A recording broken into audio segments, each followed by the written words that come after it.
So yeah, it was awesome. When I got it, I went home, and I have a 4-year-old boy, and I said, "I'm Batman," you know, and he looks at me and he goes, "I'm Batman," right? I go, "No, I'm the voice of Batman." He goes, "Right, I'm Batman." Not gonna happen. And then like a month later, he brings 2 T-shirts home, 2 Batman T-shirts, one for me, one for him, and he goes, "We're both Batman." So I was like, okay, yeah. It's a pretty iconic role. I mean, Yeah. how does it feel to step into it? It's terrifying, it's absolutely terrifying, but exciting. We honor, everything that came before it, and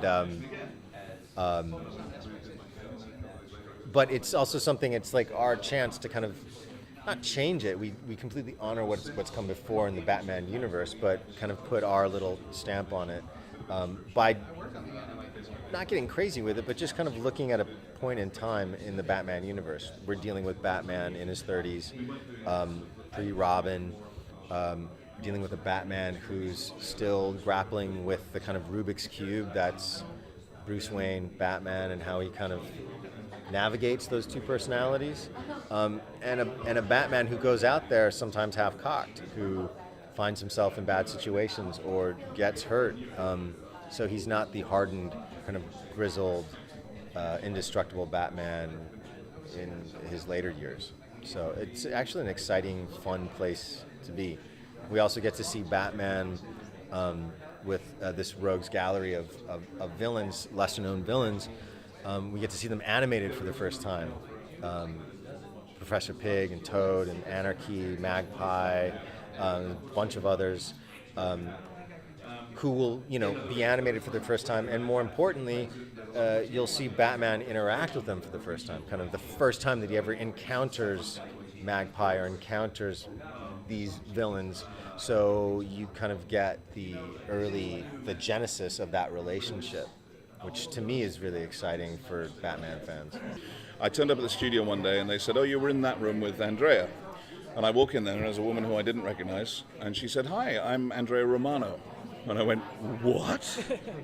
I said, "I've been trying to meet you for years." She went, "That's nice, get in the booth." And I went, "Oh, great. I just messed up my first meeting with Andrea Romano. I'll never see her again." And I tried to put that aside of me, and I did the session. And a couple of days later, I got a call saying, would you like you to come and read for Alfred? So it sort of, I didn't have any time to think about it. It had to be back within the hour. I think it was late in the casting process, and so I just sort of instinctively did my read. I had a little bit to go on in terms of an image, not the final image that we ended up with, but something that was a guide. And I just flew on my instincts, seat of the pants stuff. And then they put me together with Anthony, and we got on like a house on fire, He's a very easy guy to get along with. And we seemed to gel well as the characters. And that was it. Were you given this sort of new backstory, not new, sort of different backstory to Alfred that we're used to seeing? It was clear when I saw the image that there was something different going on. I knew that something, and so that definitely influenced the voice. I think the image is the sort of strongest indicator you get as to where you're going to go with the voice. And it wasn't a million miles away from my own voice. It felt comfortable, and I felt like I could tell the story within that.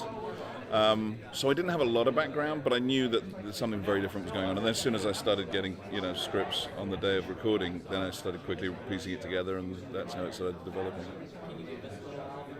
Can I give you some Alfred? Oh, I'm sorry, didn't I tell you? I'm the butler. That was a really good line. That was my favorite line of the whole show, actually. Can you how would you describe this Alfred? I mean, now you know more about him. So a lot of people that don't. Yeah. People are skeptical, aren't they? Yeah. I mean, I think people are worried. I think people are worried that it's a departure from Alfred. But I mean, if you're taking Batman younger, it makes sense to take Alfred younger too. So they've done that. I think they've given him a bit more of a harder background, a tougher military background, the MI6 thing. But what is still true and what has remained true is the fundamental relationship between Alfred and Bruce is the same. It is the same. He's there to support, he's there to nurture, he's there to honor the promise he made to Bruce's parents. And I think we've really stayed very true to that. So all the compassion, all the wit, I hope, is still there. I think people are sort of missing the sort of cocky one-liners but I mean, it's there. It's going to be there more. A good example is Alfred is forever trying to get Bruce to eat a decent meal, and all Bruce wants to have is a protein shake or a green tea. So, you know. And I think there's still that sort of slight vying for control between the two of them, of who dictates whose life. And I think that's it's a very rich vein to tap, for these two characters. So whilst we've gone in a new direction, that's for sure. And I don't think we're ashamed of that. I think I think we're proud of it. But I think the fundamental truth of the relationship is still there and still honored. And that's what I love about the whole show. It's still very much Batman. Well, the questions I kept asking is, well, why does everything else look this way, and can we make it look like all of these things that we like? We kind of, I think maybe rather than referencing other CG movies or cartoons, we went to movies, we went to live action, we went to the subject matter, crime stories or film noir, we looked at that stuff. And I think in the beginning we did look at a bunch of stuff, and we kind of realized, well, a lot of people aren't filming stuff at night. A lot of people aren't showing cities. A lot of people aren't doing characters with kind of capes like Batman. And I think that's also what made us kind of nervous about the show. It's like, well, nobody's doing that. How come no one's doing this? So that, just those things, I don't think people realize how difficult it is or how challenging it is. Cloth is very difficult. Hair is very difficult. And we were trying to do that on a kind of a TV budget. So I think people are so used to seeing feature quality CG stuff. Trying to do that in a TV show, I think, was challenging. So there's differences between 2D and CG. There's some stuff we do that's very similar, but the process is longer now, and we're reviewing the material now longer. I mean, Butch is going over it, and we kind of we're fleshing it out more. There's more phases to it, different than 2D. So, Butch is kind of going over everything, and then the directors are trying to kind of wrangle it and manage it. But what's difficult for them is there's a lot of restrictions. There's things that the difference is you can draw a shot, but now you're kind of shooting it through a camera lens, and that really changes the scale and scope of things.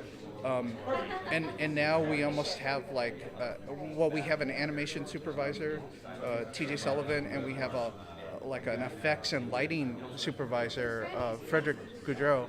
So that's almost like having a cinematographer. That's almost like having Butch is almost like we got so bogged down.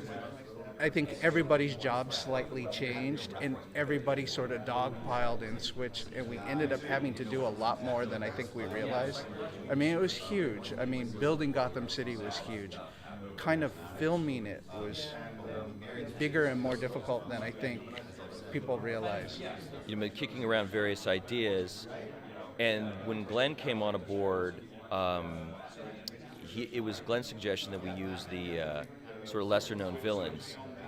I was obsessed at the time with wanting to do Batman more like Batman, way back Batman, more detective Batman, because that was appealing to me. And so we sort of melded those two ideas. And then we started looking at all the old comic books, the really way back comic books, and going through the different stuff. And so once we sort of clicked into, okay, we're going to do like a classic, more noirish detective type of show with villains we haven't seen before. And then we looked at Alfred, and there was stuff here and there about Alfred's past, of his history, that I never knew existed, and I'd never heard, and I don't believe it had ever been talked about in any of the TV shows or any of the movies. His MI6 background, what was he like? And we were like, well, he's always been portrayed as sort of more of an upper crust man, and we said, well, if he was MI6 guy, let's make him a little bit more street. I was also reading this book called Bitter Seeds. If anybody's read Bitter Seeds, fantastic book, by the way, which is about World War II, and there's a whole paranormal aspect to it. But there was a character in that book that I really liked a lot, and he was more of a working class guy. So we said, let's make Alfred. What if Alfred came from more of a working class background, more street smart, and what if what if he was Sean Connery from The Untouchables? That's what we said. And although everybody seems to think he's Jason Statham in all the reviews and stuff, and we're like that, which is the first time that we even thought of Jason Statham. 70s Michael Caine, by way. 70s Michael Caine from Get Carter. From Get Carter. Yeah. Thank you. Exactly. Yeah. So we thought. So once we sort of hit on that and put that combination together, we were like, cool. And then the way Katana came about was they didn't want us to do. They didn't want Robin involved in the story at the moment, and we wanted to figure out something different. And we were like, well, if Alfred is getting on in years, and he is, he knows he won't be around forever. So okay, well, let's find somebody that would fit with Alfred, that Alfred knows, that would fit with somebody that he would trust to take over for him. And we'd already created in the backstory for Alfred at that point, which it was revealed in episode 2, so I'm not giving anything away, that Alfred had a partner who was killed. And we said, well, what if we made her, that's his goddaughter. So Alfred took care of it. We had this huge backstory that you guys unfortunately will never ever hear about. But basically this whole backstory of that Alfred felt, we're responsible for the death of her father, so he sort of took care of her. He was the one who brought her to America and put her in good boarding schools, and then she went off, and we're going to find out what happened with her and everything. But so that was how we sort of hit upon the Katana thing. So it was kind of more of an organic thing, and because we knew we had to have a character that Alfred was going to trust to take over. And that's it. That was that's sort of the scope of those three. Those were the three main characters. Those were all the things that we wanted to concentrate on, and we just had to figure out. Once we figured out their sort of personalities, how did they fit together and everything, and it came together pretty quickly, as I remember. I mean, I think it took us about a month or so to sort of hit that. I'd already been working on the show for probably a year before that, but. So we were also under the gun. We had to, get the thing into production too, and started up. Glen had never worked in CGI before. I knew how hellacious CGI can be to work with, especially with an adventure show and where there's action and people actually physically touching each other. It's a nightmare. But so I think it came together relatively fast. The harder part was the villains, and choosing the villains, and we took the tact of. Glen had some ideas for villains he wanted to explore, and then I went back into the comic books and found villains, and DC was very kind with us, where they said, if you find a villain that you'd like to use, but he doesn't, because we were looking for villains who would allow us to illustrate different aspects of the personalities of the characters, all the way down to like Barbara Gordon and Lieutenant Gordon, who all go through changes during the series, and Batman and Katana and Alfred. So the villains had to sort of in some way affect them. They couldn't just be sort of pick a villain, stick it in, and then we're going to see an episode with this villain, and it's not really going to affect our characters anyway, except for the fact that they defeat them. We wanted villains who were going to evoke some sort of change in the characters. And DC was very kind, and they said, listen, if you find a character, Magpie is the best example. If you find a character that you guys really want to use, but her personality or aspects of her don't exactly fit the story you want to tell, feel free to change her if you want. Because Magpie, I think she's only in a couple of episodes in the comic books. There wasn't a lot about her backstory there. So they were like, yeah, as long as you're not, we ran everything by them, and he said, as long as you guys don't, like, literally gut something that is canon, as they say, it's fine. One of the interesting things about Batman is there's been so many different permutations of Batman that it's virtually impossible to say what's canon and what's not. Even going back to the whole gun thing, if you went back to the original comic books, Batman had a gun. So, in the very, very, very beginning, we got a lot of heat because they said Alfred has guns. We tried to explain that Alfred he's not running alongside Batman in the show with guns. It never happens. But there are instances in the comic books where Alfred has his shotgun, and he is a guy that has used guns in the past.